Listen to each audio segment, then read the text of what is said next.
Og hvem vil i sidste ende drage fordel af denne sejr? Staten. Hvem skal bære ansvaret for denne sejr? Vores leder, en helt almindelig, ligefrem person, vil bære den byrde. Så det var den eksterne side af sagen. Kom, lad os se på det her internt. Hvis du påstår, at Adin Hospital har valgt at annullere en licens, det er en klar krænkelse af menneskerettighederne. Forfatningen sikrer og garanterer din ret til sundhedspleje. Der vil du blive stillet til ansvar for din forbrydelse. Hvorfor er hospitalets licens blevet trukket tilbage? Medicinskolens laboratorium, som min bror nævnte uofficielt, for dem, der studerer medicin, er hospitalet jo deres laboratorium. Spørgsmålet er så, hvordan medicinstudiet skal komme i gang.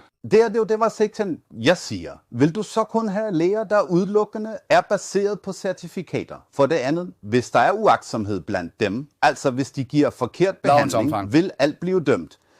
Og hvad er det for en måde, I træffer beslutninger på? Hvis et fly styrter ned, så aflyser vi alle fly på den rute. Det fly må ikke flyve mere. Hvis der sker busulykker på den linje, så må busserne ikke køre. Din teori er jo sådan. Du skal vise handling i denne situation. Sundhedsministeren har vist, tror jeg, en reaktion. Ja, kun en reaktion. Det kaldes ikke handling, men reaktion. Det betyder, at du... Og det er afgørende, at kun de, der var involveret, bliver straffet. Men alle andre er ofre. Altså, der var folk på CCU, der var folk på ICU. Så udføres der dialyse for 250 taka, for 380 taka transporterer de patienter i bil fra hele landet og byerne. Du fratager dem dette i de 6 personers navn. Der burde også rejses sag mod dig. Jeg gentager, at din forfatning siger, at I skal sikre lægebehandling, der lukker i et hospital, hvor fattige, lavere middelklasse og folk på det niveau udgør 70% af befolkningen i Bangladesh. Du nægtede dem adgang til behandling. Jeg gentager, du har absolut ingen lovlig ret til at lukke dit hospital. Du skal dømme, hvem skal bøde for dette? Statsministeren. Hvis penge tages efter aftale, er det ikke en donation. Statsministeren skal bøde for dette. Derefter er en donation bedre end zakat. Statsministeren skal bøde for dette.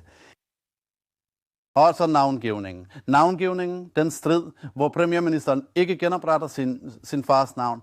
Der i mit navn udretter jeg meget. Premierministeren skal betale prisen for dette. Hvorfor siger jeg det? Du ser jo en båd, når den sejler. Vandet, uanset hvor det kommer ind, hvor samler det sig? Det ender i bunden. Alt, hvad I foretager jer, håber sig op i bunden. Og med bunden menes premierministerens skuldre. Så I skaber interne problemer. Ved at holde fast i Delhi-affæren, skaber I eksterne problemer. Med 3 nationer er vi i geopolitikken i en brandfarlig situation. I stedet for at køle situationen ned, puster du til ilden og tager dig imod hyldest. Og så kommer du og siger, at hvis den korrekte procedure inviterer os, så vil vi deltage, hvis vi modtager en invitation. Jeg har brug for at blive inddraget. Jamen altså, de forstår ikke det her. De har gjort så meget i al den tid, og de forstår ikke det her.